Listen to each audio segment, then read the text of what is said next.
Hello everyone. तो ये last lecture रहेगा हमारा इंडियन ज्योग्राफी का। तो इससे पहले हम लोगों ने काफ़ी सारी चीज़ें डिस्कस कर ली हैं, जैसे कि रिवर्स वगैरह डिस्कस करी थी। इंडिया की पूरी पूरी फिजियोग्राफी की हमने बात करी थी, माउंटेन्स वगैरह की हम क्लास में बात करके आ चुके हैं। उसके अलावा अब लास्ट में एक पोर्शन रह जाता है इन्वायरमेंट से रिलेटेड।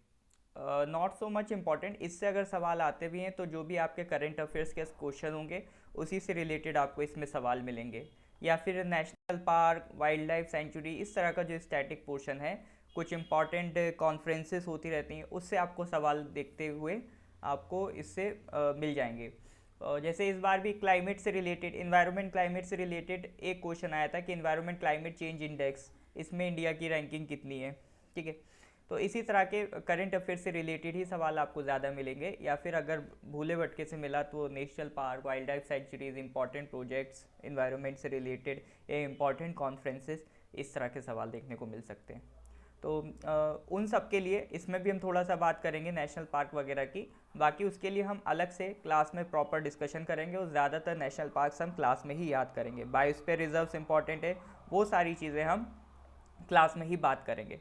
तो अगर आपको याद हो, एक बार रिकैप कर लीजिए, लास्ट क्लास में हमने क्या पढ़ा था। लास्ट क्लास में इंडिया का हमने इंफ्रास्ट्रक्चर पढ़ा था। ठीक है। इंफ्रास्ट्रक्चर में हमने पढ़ा था, रेलवेज पढ़ा था। रेलवे में अगर आपको याद हो, हमने पढ़ा था first railway train Bombay Thane के बीच में चली थी, 1853 में शायद चली थी। उस टाइम हमने बात करा था वाइसरॉय कौन था। वाइसरॉय नहीं होगा, उस time governor general of India था। कौन था वो? डलहौजी था। फिर फर्स्ट इलेक्ट्रिक ट्रेन हमने बात करी, डक्कन क्वीन थी। फिर हमने बात करी थी लॉन्गेस्ट प्लेटफॉर्म, गोरखपुर था। फिर हमने बात करा था आपका हेडक्वार्टर्स, जितने भी 16 जोन हैं रेलवेज के, उनके हेडक्वार्टर्स। तो इसमें कोलकाता वाला जो है वो ज़्यादा याद रखिएगा, कोलकाता ज़्यादा पूछता है। और एक गोरखपुर वाला, वो कंफ्यूज करेगा, क्योंकि नॉर्थ ईस्ट का हेडक्वार्टर का है, नॉर्थ ईस्टर्न जोन का गोरखपुर, और नॉर्थ ईस्ट फ्रंटियर का गुवाहाटी। तो ये कंफ्यूज कर देता है, तो इसको थोड़ा सा याद रखेंगे। इसके अलावा फिर रेलवेज़ के बाद हम लोगों ने एक डेडिकेटेड फ्रीट कॉरिडोर की बात करी थी, ईस्टर्न कॉरिडोर और वेस्टर्न कॉरिडोर। ईस्टर्न कॉरिडोर में हमने कहा था ये कहाँ से कहाँ तक जा रहा है, ये आपका जा रहा है इधर लुधियाना से वेस्ट बंगाल, डंकुनी नाम की जगह है तक, वहाँ तक। फिर उसके बाद ये तो ईस्टर्न कॉरिडोर था। वेस्टर्न वाला कहाँ से जा रहा है? वेस्टर्न जा रहा है इधर दादरी नाम की एक जगह है यूपी में, वहाँ से ये जाएगा आपका, दादरी से जाएगा करीब करीब ये आपका महाराष्ट्र। हाँ, महाराष्ट्र में JNPT, Jawaharlal Nehru port trust, Mumbai, यहाँ तक जाएगा। कॉरिडोर्स के बाद हम लोगों ने, अगर आपको याद हो, फिर हमने बात करी थी रोडवेज़ की। रोडवेज़ में हमने हाईवेज़ देखा था, लॉन्गेस्ट हाईवे NH44, और शॉर्टेस्ट में दो हाईवेज़ थे। याद हो तो उसको ज़रूर मेंशन करेंगे यहाँ पर। फिर उसके बाद हम लोगों ने देखे थे highest number of expressways UP में लिखने थे। फिर उसके बाद हम लोगों ने बात करी थी कुछ north south east west corridor की, जो हमने बात करा था कश्मीर से कन्याकुमारी चलता है, और एक पोरबंदर से सिलचर चलता है, गुजरात से स्टार्ट होता है पोरबंदर। फिर उसके बाद एक गोल्डन क्वाड्रिलेटरल की बात करी थी, उसमें हमने कहा था इधर दिल्ली है, मुंबई है, चेन्नई है, कोलकाता है। तो ये कुछ हमारा गोल्डन क्वाड्रिलेटरल था। फिर इसके बाद हम लोग रोडवेज़ के बाद आगे बढ़े थे।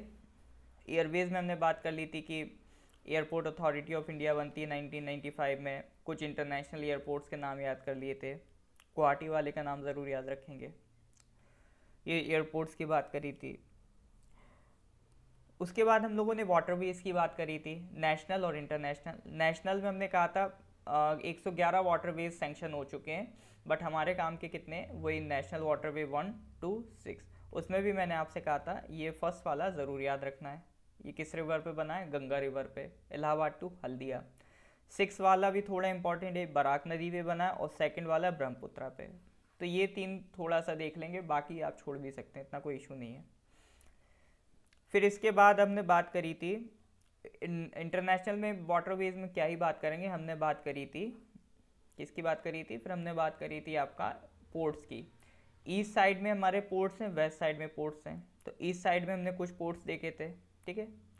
जैसे यहाँ पर वेस्ट बंगाल है, फिर उड़ीसा में पैराडिप है, वेस्ट बंगाल में कोलकाता है, फिर आंध्र प्रदेश में विशाखापट्टनम देखा था, तमिलनाडु में हमने देखा था एन्नोर और चेन्नई।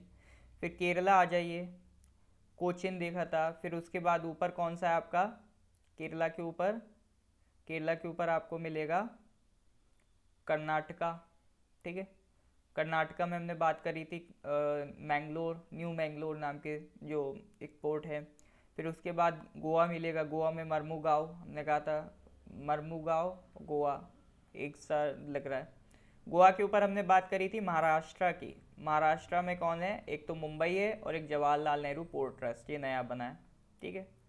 फिर गुजरात में हमने बात करी थी कांडला पोर्ट की, कांडला का ही नाम बदल के क्या कर दिया है, पंडित दीनदयाल उपाध्याय पोर्ट। तो ये कुछ इंपॉर्टेंट पोर्ट्स वगैरह थे, ये सब हम डिस्कस कर चुके थे। तो ये इंफ्रास्ट्रक्चर के बाद अब अगला जो पोर्शन आता है वो आता है एनवायरनमेंट एंड इकोलॉजी। तो देखते हैं एनवायरनमेंट होता क्या है। देखिए डेफिनेशन कभी पूछेगा तो नहीं, लेकिन हाँ इंटरव्यू वगैरह में इस तरह के सवाल पूछ ले जाते हैं जनरलाइज कि बताइए एनवायरनमेंट क्या होता है, तो वहाँ आप सोचने लग जाएंगे सब्जेक्ट तो पढ़ा है लेकिन डेफिनेशन नहीं पता है। और डेफिनेशन नहीं पढ़नी है, आपको चीज़ समझनी है कि एनवायरनमेंट का मतलब क्या होता है। जैसे एक इंसान है, उसे ज़िंदा रहने के लिए क्या चाहिए, सनलाइट चाहिए, ठीक है। अब सनलाइट से बहुत फ़ायदे हैं, सनलाइट मिलेगा फोटोसिंथेसिस होगा, फोटोसिंथेसिस होगा तो उसे फूड मिलेगा, ठीक है। फूड किससे मिलता है, एग्रीकल्चर से मिलता है। एग्रीकल्चर करने के लिए क्या क्या ज़रूरत है, सनलाइट चाहिए, रेन चाहिए और लैंड चाहिए। लैंड में सॉइल बहुत बड़ा रोल प्ले करता है आपके ज़िंदा रहने के लिए। फिर उसके बाद इन सब से करके आप प्लांट्स उगाएंगे। फिर अगर कार्निवोरस है या फिर कह सकते हैं इंसान नॉनवेज भी खाता है तो उसको कुछ जानवर भी चाहिए आसपास खाने के लिए। तो ये सारी जो एक्सटर्नल कंडीशंस होती हैं लिविंग या नॉन लिविंग, जो एक लिविंग ऑर्गेनिज्म की लाइफ को इम्पैक्ट करें, वो सब क्या है, इन्वायरमेंट है, ठीक है। एक लिविंग ऑर्गेनिज्म है, सिर्फ इंसान नहीं, कोई भी लिविंग ऑर्गेनिज्म और उसके सराउंडिंग की वो सब चीज़ें जो उसकी लिविंग को इम्पैक्ट करें। अगर आप हमारे सराउंडिंग में कोई भी चीज़ देख लें तो वो कहीं ना कहीं हमारी लिविंग को इम्पैक्ट करती है, उसकी हमें कहीं ना कहीं ज़रूरत है। विंड है, रेनफॉल है, ये सब कहीं ना कहीं हमारी लाइफ को इम्पैक्ट करती हैं। तो ये सारी सराउंडिंग की एक्सटर्नल कंडीशंस, ये सारे फैक्टर्स, ये सारा मैटर, ये सारी एनर्जी, वो लिविंग हो या नॉन लिविंग हो, अगर वो किसी इंसान की लिविंग को इफ़ेक्ट करते हैं, एक लिविंग ऑर्गेनिज्म को इफ़ेक्ट करते हैं, तो वो सब किस में आ जाते हैं, वो सब पार्ट बन जाते हैं एनवायरनमेंट का, ठीक है। तो यही आपकी डेफिनेशन है। All external conditions, factors, matter and energy, living and non living, that affect any living organism or other specified system is environment, ठीक है। यानी वो सारी चीज़ें जो एक लिविंग ऑर्गेनिज्म को इफेक्ट करे वो इन्वायरमेंट है, बात खत्म। Next is ecology.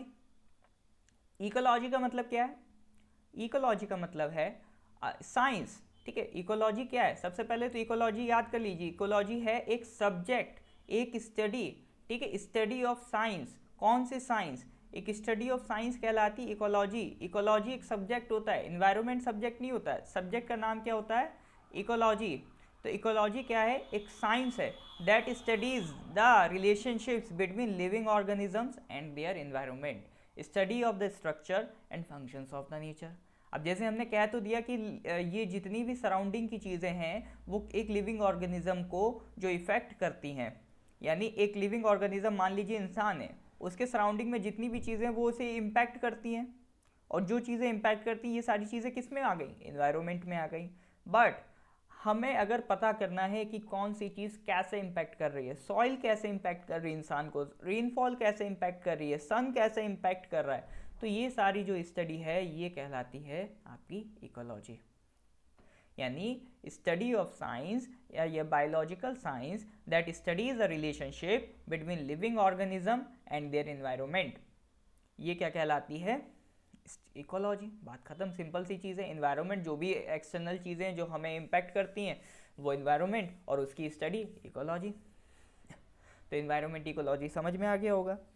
अब नेक्स्ट आता है इकोसिस्टम। इकोसिस्टम क्या होता है इकोसिस्टम होता है जैसे एक कम्युनिटी मान लीजिए। इकोसिस्टम इज काइंड ऑफ एक कम्युनिटी, जैसे ह्यूमंस हैं, ह्यूमंस का अपना एक अलग इकोसिस्टम है। एक लैंड पे रहने वाले ऑर्गेनिजम्स हैं, उनका अपना एक अलग इकोसिस्टम है, टेरेस्ट्रियल इकोसिस्टम।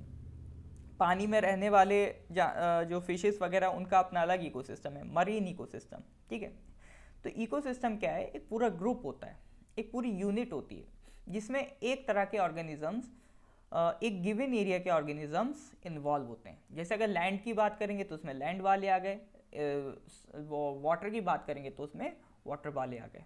ठीक है, it is a unit which include all the organisms, biological components in a given area interacting with the environment so that the flow of energy leads to a clearly defined trophic structure, biotic diversity and material cycles। यानी कि जैसे एक मान लीजिए marine ecosystem है, marine ecosystem में क्या होगा? फिशेस होंगी।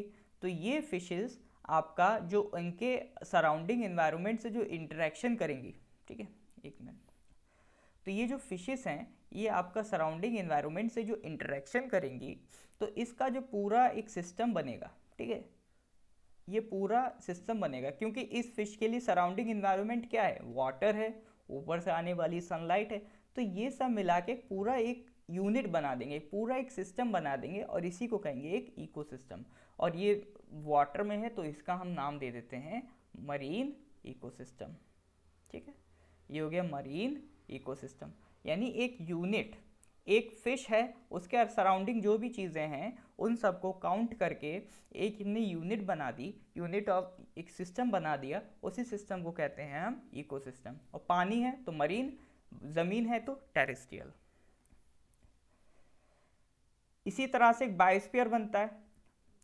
बायोस्फीयर का मतलब होता है जब आप तीनों चीज़ों को ले लें, ठीक है, क्योंकि होता क्या है, तीन चीज़ें हैं हमारे पास, हाइड्रोस्फीयर, लिथोस्फीयर और एटमॉस्फेयर। हाइड्रोस्फीयर मतलब जितना भी वाटर बॉडीज है हमारे आसपास, लिथोस्फीयर जितना भी लैंड है हमारे आसपास, एटमॉस्फेयर मतलब एयर। अगर आप एक ह्यूमन बीइंग के नाते सीखें तो आपको पानी की भी ज़रूरत है, रहने के लिए लैंड की भी ज़रूरत है, सांस लेने के लिए हवा की भी ज़रूरत है। यानी आपका गुजारा तब हो पाएगा जब आपको एयर भी मिले, लैंड भी मिले और वाटर भी मिले। हवा में तो उड़ के नहीं रह सकते हम, रहना तो ज़मीन पे ही है। तो यानी कि हमें हाइड्रोस्फीयर भी चाहिए, हमें लिथोस्फीयर भी चाहिए और हमें एटमॉस्फेयर भी चाहिए।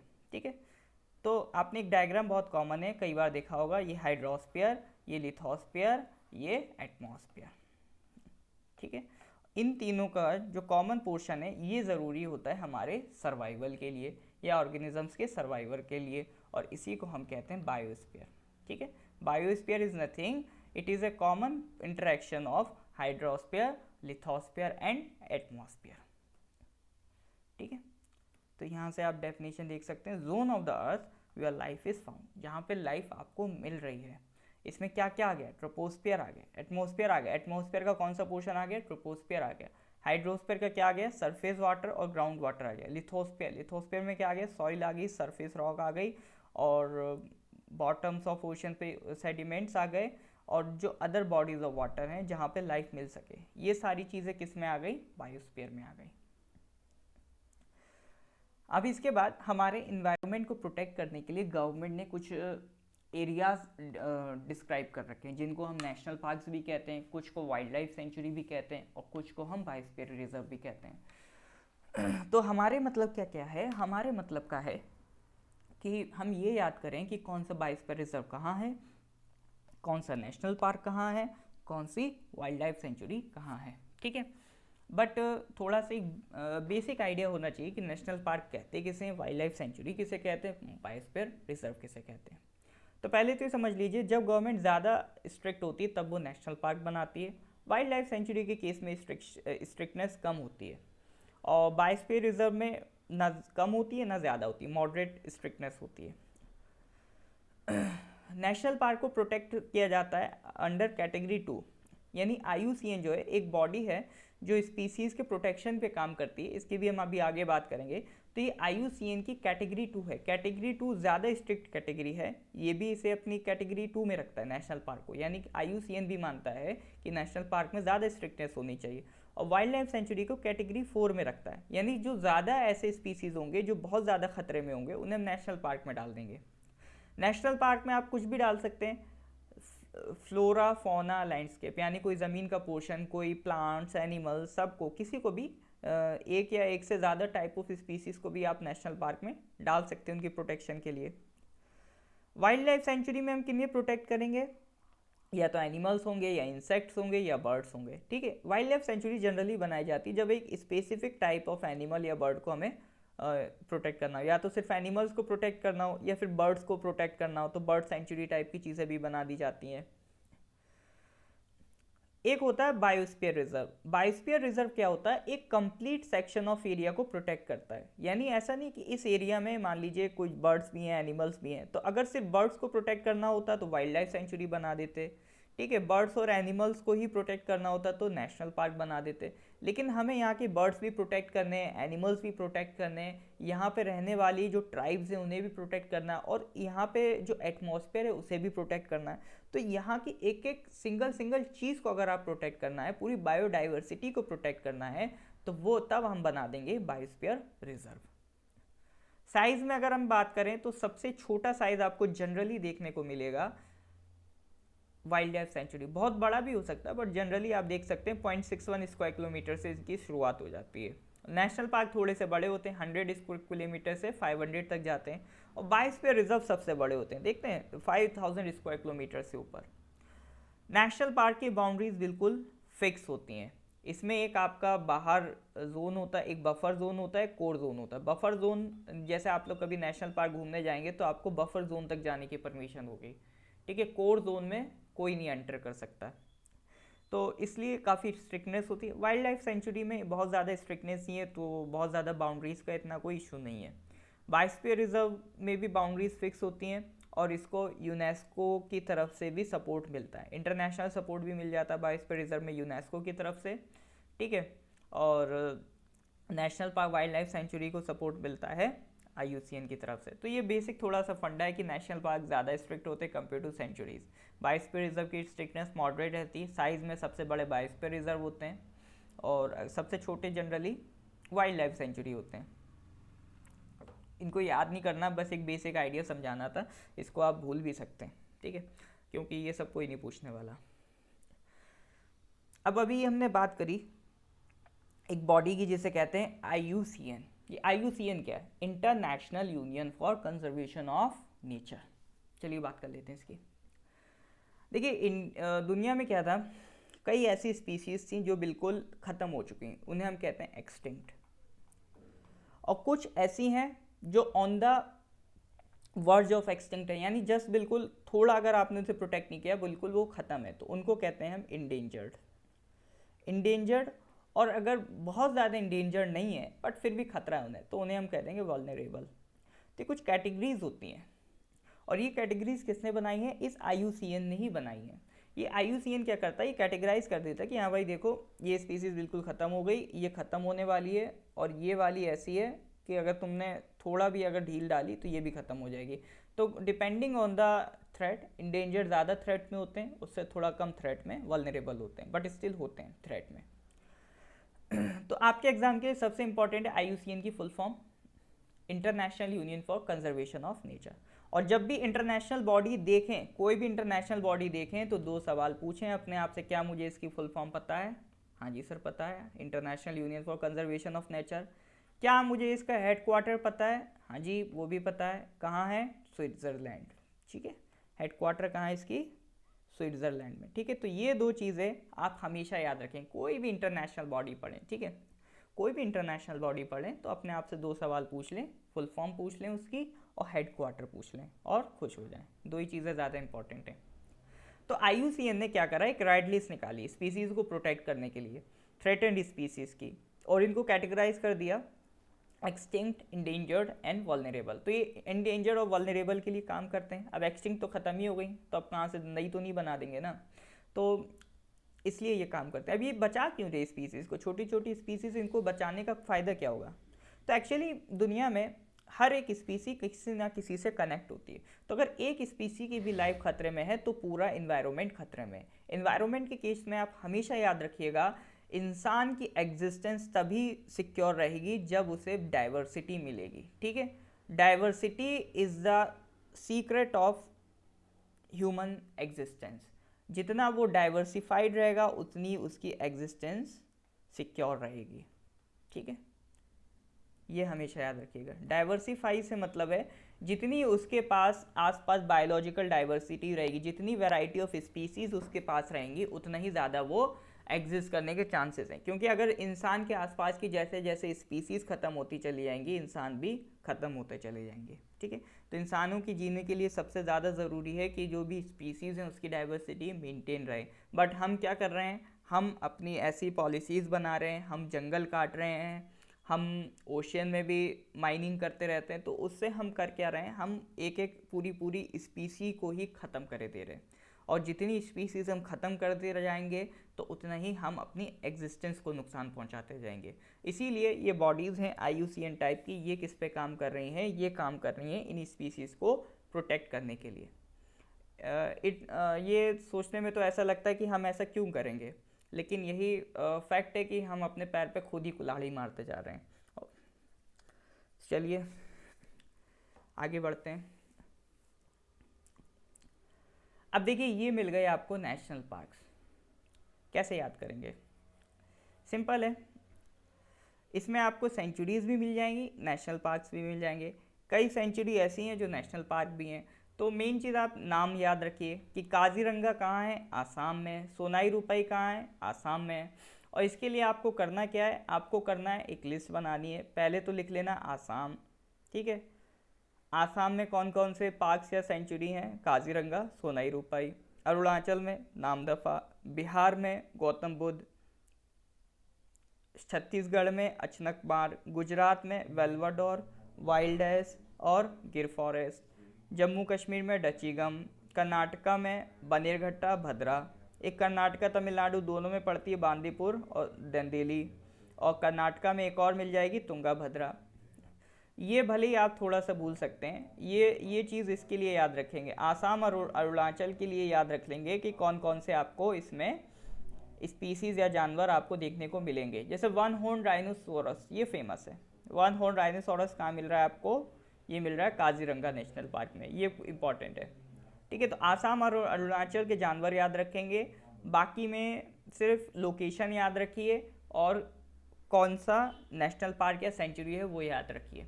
ये सब आप चिंता नहीं करिए, जब हमारा क्लास स्टार्ट होगा तो ये सारी चीज़ें हम क्लास में डिस्कस करेंगे। इनसे ज़्यादा ही नेशनल पार्क्स हम डिस्कस करेंगे।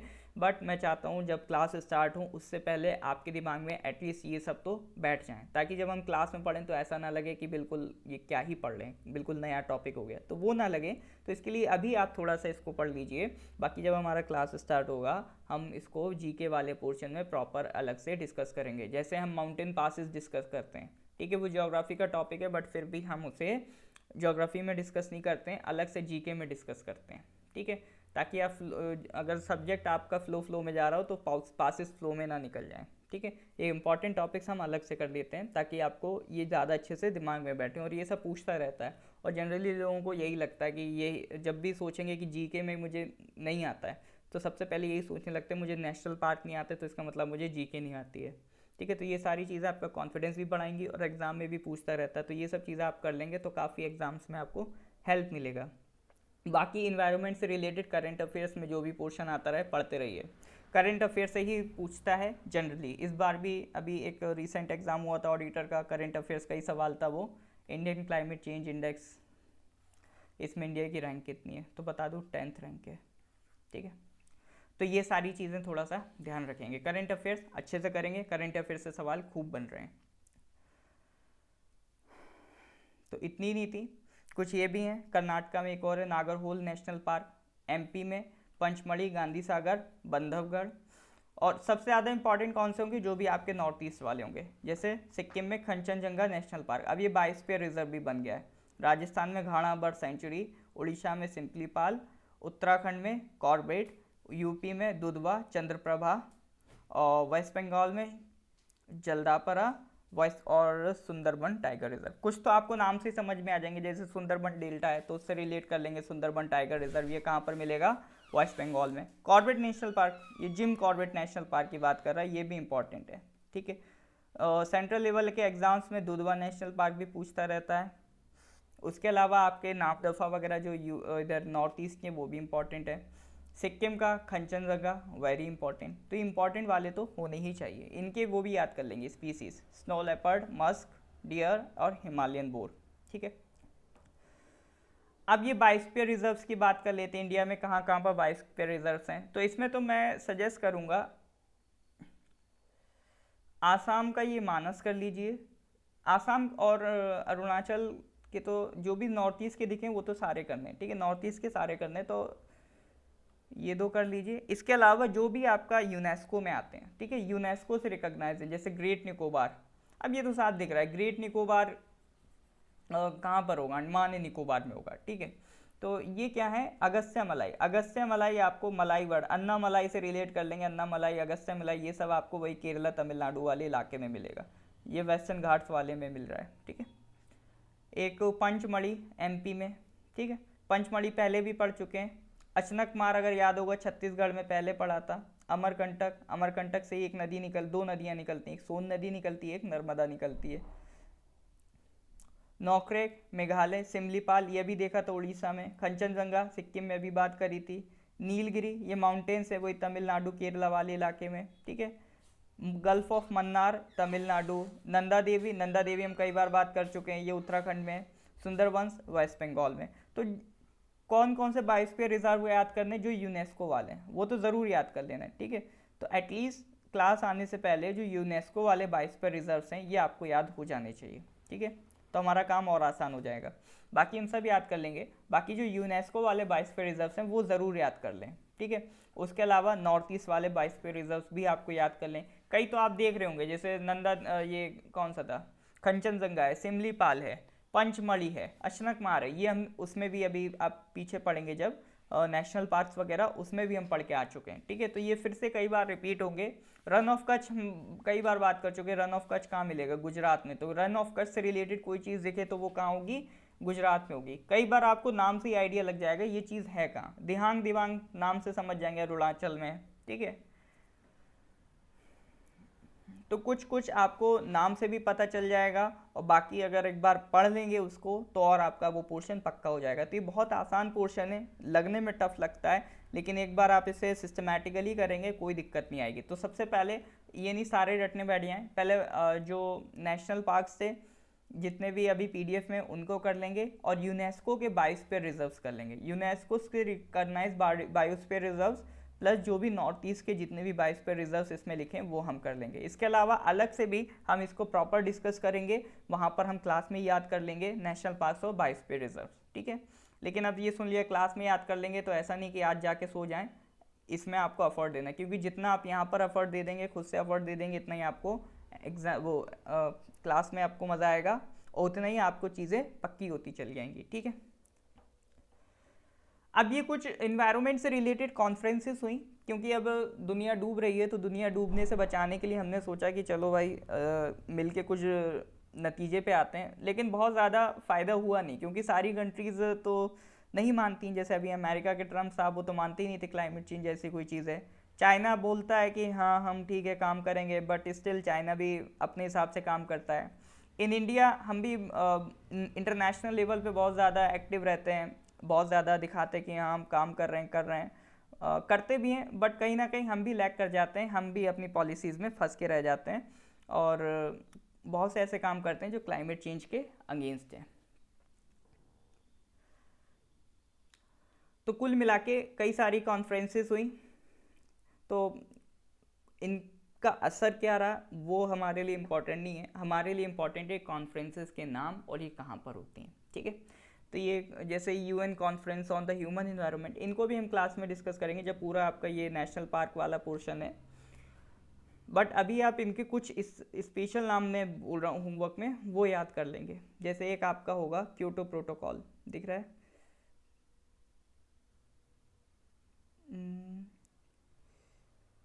क्योटो प्रोटोकॉल शायद इसमें नहीं है, कोई बात नहीं। एक पेरिस क्लाइमेट एग्रीमेंट, जैसे COP21 कहते हैं, कॉप मतलब कॉन्फ्रेंस ऑफ पार्टीज, ठीक है, कॉन्फ्रेंस ऑफ पार्टीज 21, ये कहाँ पर हुआ था, पेरिस में हुआ था। Convention for the protection of the ozone layer, ये वियना में, ठीक है। माइग्रेटरी स्पीसीज वाला बॉन कन्वेंशन था। इसके बाद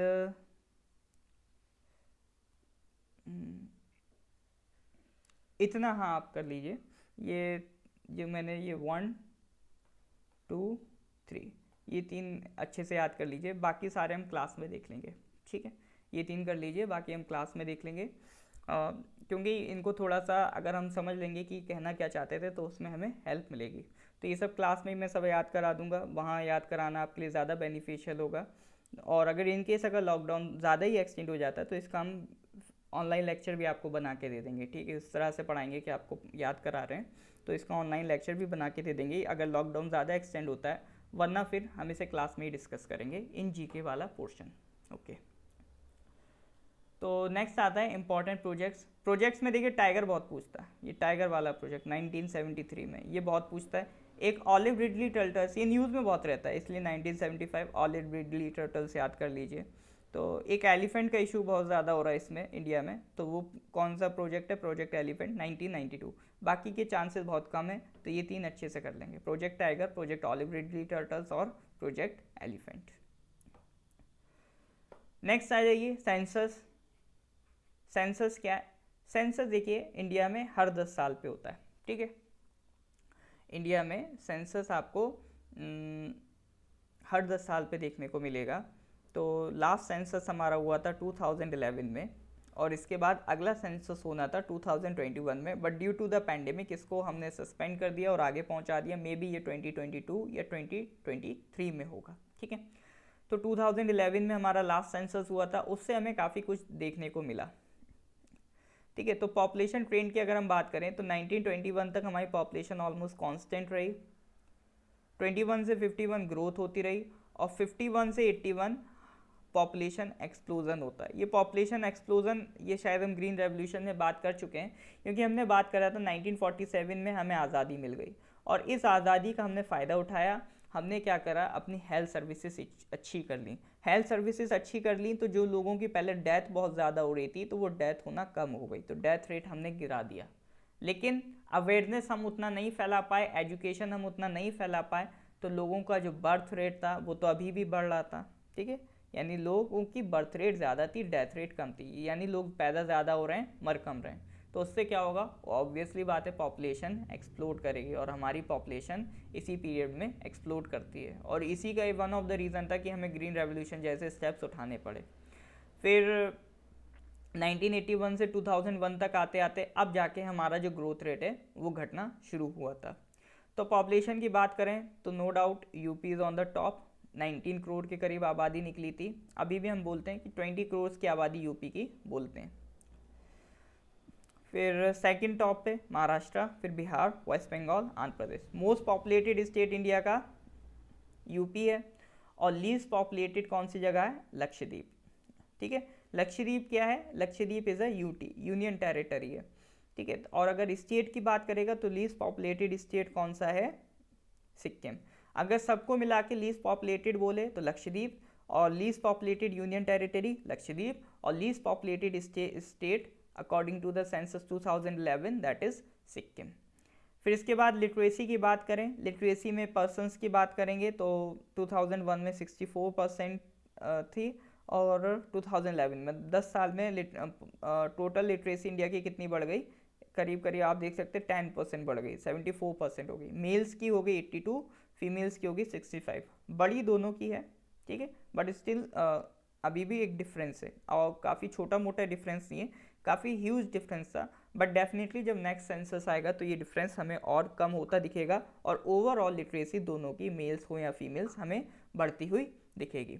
देखिए इस सेंसस के अलावा भी अगर हम बात करें, हाँ सेंसस में और क्या पोर्शन है, लिटरेसी अकॉर्डिंग टू स्टेट, सबसे ज़्यादा लिटरेट स्टेट कौन सा आया था, केरला निकला था, इंडिया का सबसे ज़्यादा पढ़ा लिखा स्टेट। और फिर इस यूटी में अगर हम बात करें, लक्षद्वीप है, ठीक है। ऑब्वियसली इनकी पॉपुलेशन इसीलिए सबसे कम है। लक्षद्वीप के बाद इस मिज़ोरम है। नॉर्थ ईस्ट में सबसे पढ़ा लिखा स्टेट कौन सा आ जाएगा, मिज़ोरम आ जाएगा। फिर आपका कौन सा है, त्रिपुरा है, ठीक है। नॉर्थ ईस्ट में सबसे पढ़े लिखे हुए स्टेट कौन कौन से हैं, मिज़ोरम है और त्रिपुरा है। और सबसे कम पढ़े लिखे हुए स्टेट्स अगर इंडिया में बात करें तो हम बिहार को बोलेंगे, और नॉर्थ ईस्ट में बात करें तो अरुणाचल को, अकॉर्डिंग टू द 2011 सेंसस। तो अरुणाचल की लिटरेसी आपको याद कर लेनी कितनी, 66.95%। तो सेकंड मोस्ट मतलब कह सकते हैं सेकंड लीस्ट लिटरेट स्टेट में अरुणाचल को रखा गया था इन 2011 सेंसस। पॉपुलेशन का ये कुछ प्रोपोर्शन है। 2001 से 11 में क्या चेंज हुआ, मेल्स की पॉपुलेशन कितनी थी, 532 थी, अब 623 हो गई। परसेंट वाइज देखें तो 51% मेल थे, अभी भी 51.51% मेल थे। ठीक है, फीमेल्स की अगर हम बात करें तो फीमेल 48.26 थी, अब हो गई थी 48.46। डिफरेंस देखिए, ठीक है, मेल और फीमेल पॉपुलेशन का डिफरेंस देखिए, तो डिफरेंस थोड़ा सा ऑब्वियसली कम हुआ है, होना भी चाहिए। वही लिखा है एडल्ट सेक्स रेशियो, तो मेल्स का कितना है 85 और प्रोपोर्शन कितना हो गया 51.89%। ठीक है, ये एडल्ट्स की बात हो रही है। ठीक है, एडल्ट्स में अगर हम देखें तो रेशियो कितना निकल के आ रहा है 933। 933 का मतलब है 1000 मील्स में पर 1000 मील्स 933 फीमेल्स आर देयर, और ये बढ़ के कितना हो गया 943, यानी पर 1000 मेल्स अब कितनी फीमेल्स है 943। तो जो मेल फीमेल रेशियो है वो भी इम्प्रूव हो रहा है 10 सालों में, और डेफिनेटली आपकी जो अगली लिस्ट आएगी उसमें भी इम्प्रूव होता हुआ हमें दिखेगा। चाइल्ड सेक्स रेशियो की अगर हम बात करें तो ये थोड़ा सा घटा हुआ दिखता है। ठीक है, कि 927 था पहले, अब कितना हो गया 914। तो ये कुछ आपका सेंसस से रिलेटेड जानकारी थी। इसके अलावा अरुणाचल स्पेसिफिक सेंसस जो होगा उसे हम अरुणाचल जीके में डिस्कस करेंगे, और ये जो आपका नेशनल पार्क वाला पोर्शन है इसको हम अलग से फिर से आपका डिस्कस करेंगे in the portion of GK. ठीक है, तो उसकी आप चिंता नहीं करिए, जितना हमने कर लिया आज उसको याद कर लिए, क्योंकि घर पे रह के याद करना थोड़ा सा मुश्किल काम होता है, इसलिए मैं आपको याद करने वाला पोर्शन कम दे रहा हूँ, समझने वाला ज़्यादा समझा रहा हूँ। लेकिन आपको क्या करना है, बस यही काम करना है। जितना भी आज इंडियन ज्योग्राफी का ये लास्ट लेक्चर है, तो अभी तक जितना भी हमने इंडियन ज्योग्राफी पढ़ा है उसको एक बार से रिवाइज कर लीजिए, रिकॉल कर लीजिए। ठीक है, क्योंकि ऐसा नहीं कि पढ़ते चले आएँ पिछला भूलते चले आएँ, ऐसा करेंगे तो कोई फ़ायदा नहीं। उससे बेटर होगा एक सब्जेक्ट करें, ढंग से करें। ठीक है, तो जितना भी पढ़ लिया है उसमें आपको करना क्या है, कॉन्फिडेंस रखना है, कॉन्फिडेंस के साथ साथ रिकॉल करते रहना है। ठीक है, जितना बार बार रिवाइज करेंगे, रिकॉल करेंगे, सोते जागते खाते पीते, उतना ही आपको फ़ायदा होगा। ठीक है, फ़ोन का यूज़ कम करें, सिर्फ पढ़ाई में यूज़ करें, बाकी रिवीजन ज़्यादा से ज़्यादा करें। ठीक है, कोई भी डाउट आए तो डाउट मेरे से आप पर्सनली पूछ सकते हैं, और नोट्स इसके प्रॉपर बनाते रहें अपनी भाषा में। Thank you.